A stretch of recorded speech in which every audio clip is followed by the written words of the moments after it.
Devant un parterre d'investisseurs, le président Bassirou Diomaye Faye explique le sens de sa mission ici. Pour un chef d'État qui projette un hub technologique, la Silicon Valley est un passage obligé.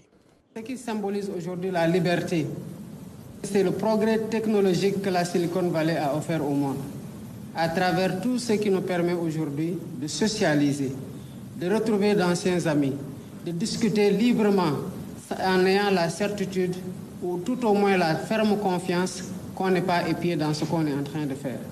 Et le progrès technologique va bien au-delà de là, parce que le numérique aujourd'hui a fini par impacter tous les aspects de la vie, de la santé, de l'agriculture, du transport, de la sécurité et de tous les services. Tout est donc dans le New Deal technologique, à travers ce projet décliné dans la vision 2050. Des opportunités sont à saisir par les géants technologiques basés ici, à San Francisco. Ce besoin de digitalisation énorme et de services numériques nous a fondé à croire avec toute la conviction qu'il faut que le Sénégal doit devenir un hub technologique en Afrique de l'Ouest. Voilà tout le sens du New Deal technologique que nous proposons. Pourquoi le Sénégal devrait-il être le hub technologique? Le Sénégal a une stabilité politique à revendiquer.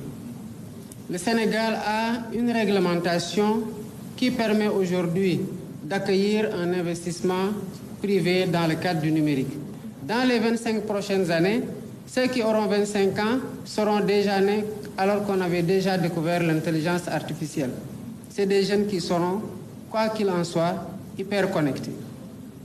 Ce grand marché a besoin d'être satisfait en termes de réponse à une infrastructure numérique solide qui puisse supporter l'évolution de la technologie, mais qui doit être associée à une formation solide en matière d'intelligence artificielle, en matière de cybersécurité et en toutes les matières qui peuvent permettre aux jeunes de profiter pleinement de toutes les potentialités que le numérique leur offre aujourd'hui.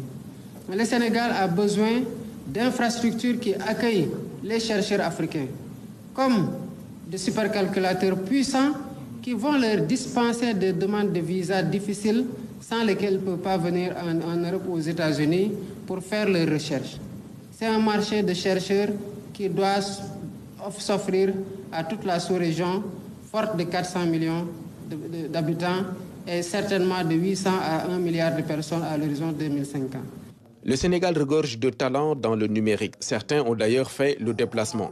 Le président de la République voit un pas vers une collaboration qu'il souhaite dans le cadre du New Deal technologique. Je voudrais inviter l'ensemble des investisseurs à identifier dans l'Assemblée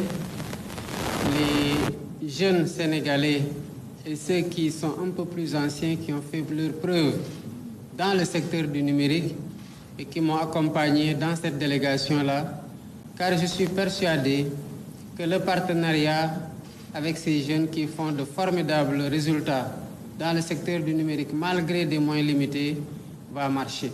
Le New Deal technologique ne marchera que lorsqu'on réussira à mettre ensemble ces jeunes avec les investisseurs qui sont ici et l'apport mutuel entre la recherche permanente et la mise à disposition de cette infrastructure numérique que nous entendons construire dans le cadre d'un grand hub digital permettra de réaliser des choses que, je l'espère, seront appréciables et seront utiles à l'humanité.